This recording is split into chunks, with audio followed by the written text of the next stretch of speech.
Бірге достар, сіздермен бірге Нурба KZ. Бүгін біз YouTube'қа видеоны қалай салуға болады деген видео түсіретін боламыз.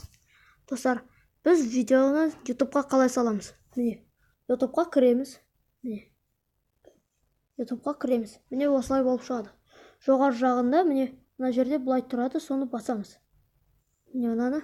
Сосын міне осылай шығатын болады. Сол кезде мынаны қалаған видеоңызды былай басасыз да, былай неаққа не деп жазатыныңызды былай жазасыз. Ана деп. Сосын мына жаққа Нурба KZ деп жазасыз. Өзіңіздің каналыңыздың атын жазасыз. Осылай видеоны YouTube'қа салуға болады. Егер салынбай жатқан кезде былай. Қазір мен көрсетейін. Қалай болатын? Жоқ, қазір.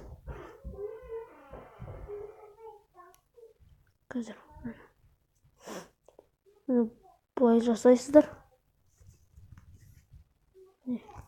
Осылай сіз жазасыздар, сосын сол кезде былай жасаған кезде былай шықса, ол